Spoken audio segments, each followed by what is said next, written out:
You want to hear the saddest thing? The saddest thing I could possibly think of. The saddest thing I can really think of is how big Matthew McConaughey used to be. Now he's taken more seriously as an actor, but he's taken less seriously by me as a jacked dude. Remember when he sat out, played bongos, and he was jacked? He's tanned, jacked, played bongos, and was rich, and he was like, I should change my life. Fuck you, Matthew McConaughey. Read your goddamn comments. Peek, you're up. Came from Texas. Yeah, Peek first. All right, from We Bought a Zoo, Open House 114. From Just Call Me Garcia. I didn't. Yeah, it's like weathered. Can't believe you can read off that thing. I didn't even notice. Talking about your iPhone. I didn't even notice this was a new video. Screen doesn't update anymore. I just been binge watching Funhaus for days and thought it was an old one I haven't seen before I need sleep. Yeah, you didn't even put punctuation in there. You should get some rest. And this had some upvotes too. You guys should all get some rest. Don't feel bad. He hasn't seen Sex Swing. A lot of people haven't. I'm gonna binge watch it. He's got a lot going on. No, you're not. He's Matt. saving it, Also, packing it back. It's canceled. I don't have to wait for the next one now. I can just watch it all when I want to. All 36 minutes of it. All right, this is from Sloppy Strokes. The Golf It gameplay part 2. Pork Chop Sandwiches writes, the commentary in this video is phenomenal. It's just a mix of noises and bat ball. That's right. I think you've caught on to our magic formula of Let's Playing, and we are the first ones to do it. Yeah. But all we do is just shout incoherently at each other and then repeat a phrase over and over again. Maybe reference something from the 90s, early 2000s. That's every Let's Player group. That's what he's. Well, this is this specific No. golf Yeah. let's play. We came up with it. Us, though. Bat ball. Hey, where's the? Let's Player group? You think we say it enough? We'll get a T-shirt. Bat ball. Bat ball t-shirt. Bat ball. Bat ball. Bat ball. Anyway, my comment comes from the Call of Duty One Last Try. This is DCU podcast number 120. This is from Denzi Plays. Adam's so salty about people liking AI Katsuna. And then his best friend in the fucking comments is Eminent Lion. He's an old man who's mad about the future. There are always going to be people like that. Look, fuck you, children. Whoa! With your Pokeball avatar. I know you're like 15. It's not about my age or me being like, I don't like this. It was just more of like, this can be replicated by anyone and I've seen it before, so it didn't, to me, feel special. That was it. Knees are fucking weird. I can draw some knees right now. That's what I'm saying. Yes, you can draw the things, but the thing is that people are into it. That was the old man strength. Yeah, you're old man. I'm into shit that you haven't discovered yet. All right, anyways, the Fast and Furious movie podcast. We did a podcast about that where we tried to recap the Knife's gone! Fast and Furious. Your call. And Yeah, I think I was sick. CC Kill Billy said they forgot to mention the jailbreak scene when The Rock and Jason Statham escapes maximum security prison that occurs after Dom betrays them after the EMP raid. Yeah, how'd you not mention that? Didn't I ask about this? Because you can watch it in the trailer. I think you did, and I think we did mention it, but I glossed over it. I just sort of said, and this is what happens. So thank you, CC Kill Billy. You know what? We're gonna have you on the next movie podcast. Come on by the studio. Wait, we talked about it because there's the part where The Rock goes, I don't need your help. He goes, okay. And then he helps him escape. He goes, okay. Yeah, and then they're friends again. And then, I don't know. This is about what the movie podcast sounded like. This is from House of Pain trailer. Let me read my comment. This is from We Are Street Rats. You read mine and I'll read yours. No. Volund Rimhond Use says press this was a really fun documentary to watch. Wrestling has Laugh never been a Factory. big thing in Australia, at least where I grew up. And I always thought it was childish and lame, but the recent WWF series and now this doc has changed my perception and made me super interested. Had a smile on my face the whole time, and man, can I relate to Lawrence on a few aspects. Dark t-shirts mostly, probably. Just more motivation to drop the last few kilos. Hey, nice job. Yeah, That seems like an overall positive experience. We're all about positivity here, except for Adam who hates anime.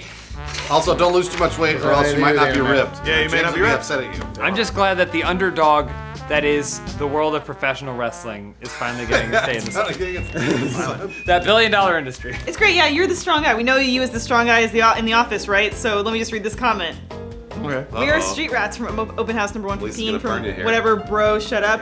I was at Let's Play Live Tampa, and when James and Annalise ran into the crowd giving everyone high fives, I noticed that James's high five was kind of limp-wristed, and his hands were soft and delicate. Not only was it like they've never seen a day of real work in his life, but also like he regularly applies lotion to keep his fragile skin soft and smooth. As anyone who's always admired James, I was pretty disappointed. Whoa. While Lisa's hands were also soft, she had a much stronger and authoritarian high five than James. I always suspected that Lisa's subdued demeanor was an act, but now it is clear to me that she's definitely the alpha in the relationship, if not the whole office.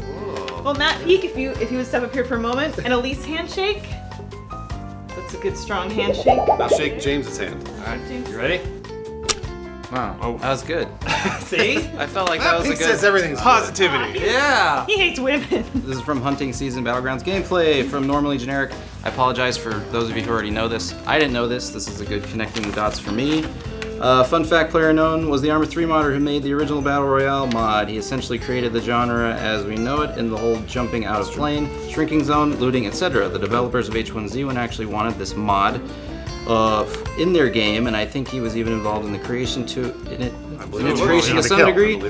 Don't quote me on that one. Battlegrounds is in the wiki? I'm quoting him on him saying don't quote me there. Battlegrounds is not a says in the wiki. ripoff as many would seem to We'll think. quote it in It the is the wiki. creator of the genre deciding to go independent and we make already say that? his own game. What's the name of the genre? Does it have a name yet? Yeah, I don't know. I don't know what I that think is. it's like survival arena. That sounds about right. Hopefully I'll research that more and know even more about it. I No, you probably won't. won't, but Watch thank you. You couldn't even watch Are you gonna do that when you You're watch Sex Swing? Go home and play I did. Skyrim, a game from 2011. I'm taking a break on Skyrim. What are you It's playing? too much. I went playing? through Mirror's Edge again.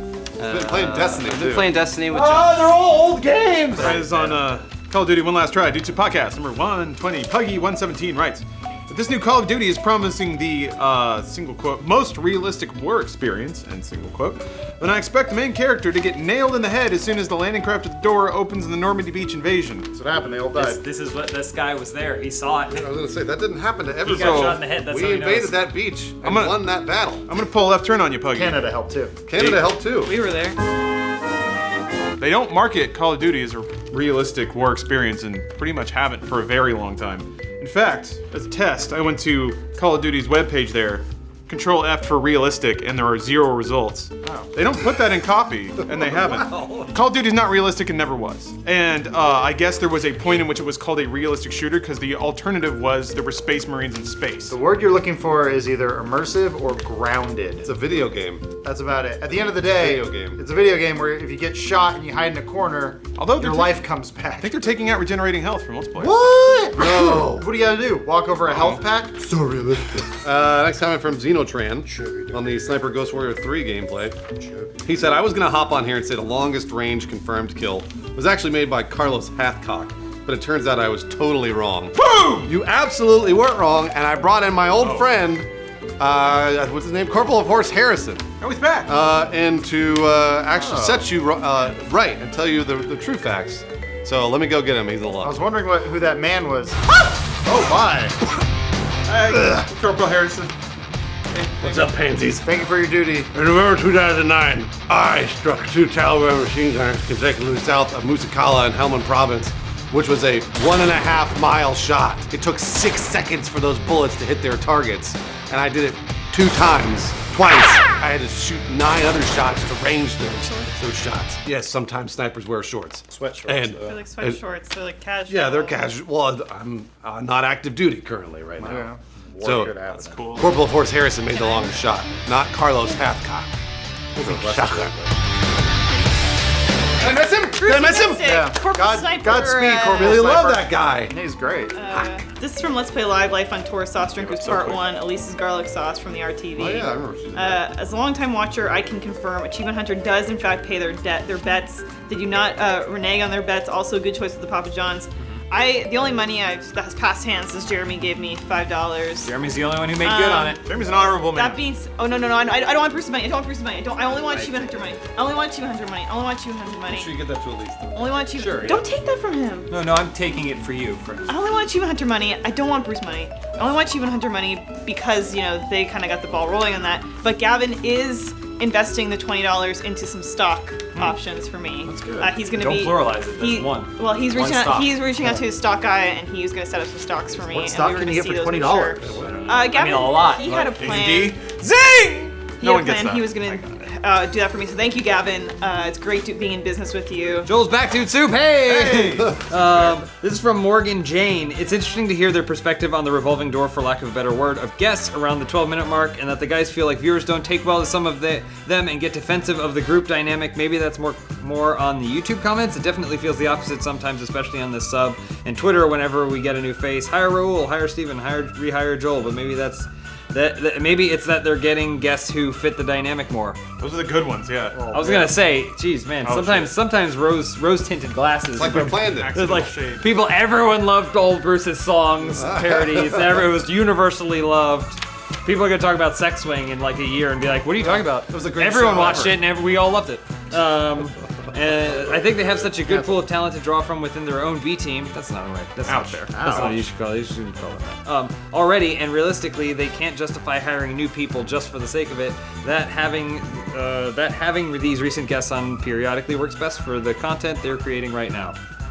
I don't know what you figured out at the end. Thank you. They Anyway. like having the guests. Yeah, they like the guests. They like the guests, but it is because at first we would just have people on.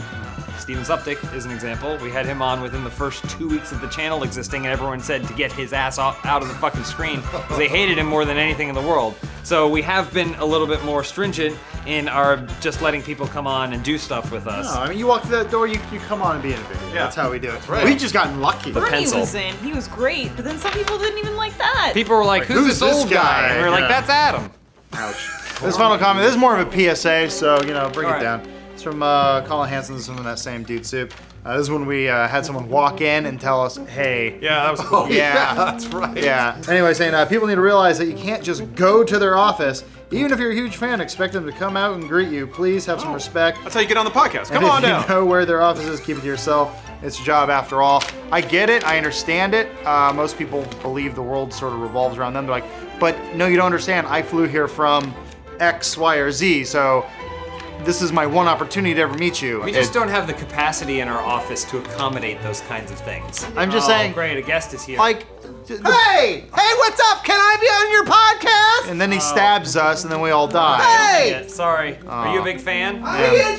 flying from Sweden. My issue is it only takes one person to ruin it for everyone before we cage this place up and get paranoid that everyone who comes in here is gonna try to wear our skin as a Already dress. are. Oh, we got another. Oh, somebody else. Really? Oh, Anyway. I barely Oh, another recognize this human. person. guys, I flew in from Okay. Are you Hey. implying that this fan's face looks like the back of a head? I'm really hairy. What's your problem? What I want to say is, if you want to hang out with any one of us, just go to Lawrence's apartment. Yeah, find us on the street or something. And I'll invite everyone over. They come over every time I invite them over, so it's listed online. it's pretty much a done deal. They're all gonna be there. He won't let you leave. We are a YouTube channel that functions underneath the company. We got a money guy. Don't worry about it, Jacob. We're good. It's a cash grab. What time is it? Time for me to read this thing. So don't have a watch. At least isn't wearing a watch today. The Sacco says, best episode of Talking Stockings yet. Simply